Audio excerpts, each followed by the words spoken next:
Hi everyone, it's Alicia from Young Caregivers Association, and today we're going to be talking about visiting feelings. Now parents, this is a way to talk to your kids about feelings that might be a little bit different. Instead of talking to your kids about how they're feeling, we're going to treat that feeling as if it's a tangible object, something that you can pick up or move or grab, and treat it as if it's a visitor staying within our home. And in this case, our home is our body. It's a visiting guest, not something that's going to stay forever, but something that's here just for now. And the way that we get kids to think about emotions in this way is by asking them 5 questions. And the first one is, where is this emotion staying? What part of our bodies is this emotion staying in? Is it in our heads? Do we have a headache and there's a lot of thoughts running through our minds? Is it in our heart? Are our hearts racing fast and we're feeling a lot of things? Or is it in our hands and we might be shaking or trembling? Emotions can stay in all different parts of our bodies.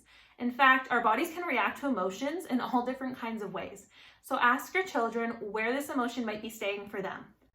The next question is, how does this emotion look? Is it big and tall and take up a lot of space? Or is it small and little and kind of gets hidden and sneaks up on them?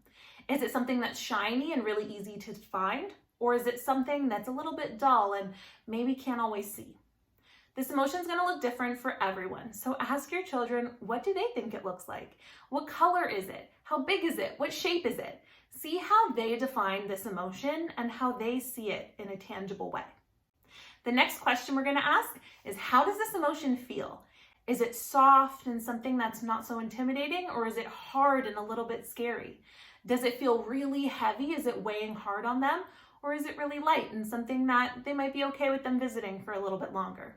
The way that this emotion feels is going to be the next way of taking that emotion that lives within us and externalizing it, making it into that object or that thing that we might be able to hold in our hands. The next question we're going to ask is, how does this emotion sound? Does it sound really loud? Is there lots of voices in your head that might be screaming?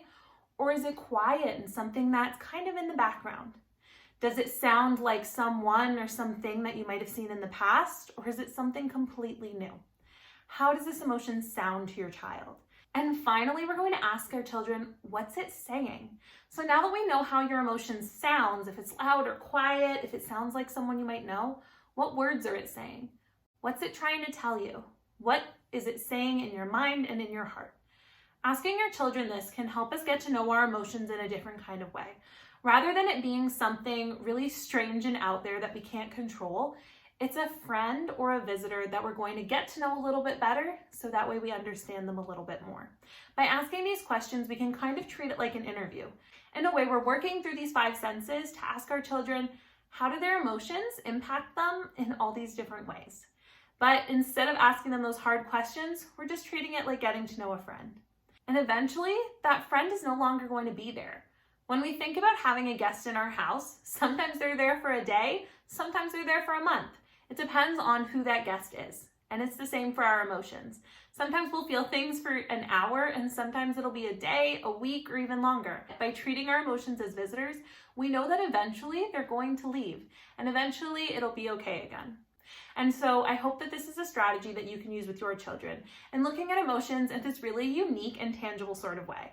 If you do decide to use this with your children and have some feedback, I would love to hear it. So please feel free to comment below, send me an email, a text, or get in contact with me any way you'd like.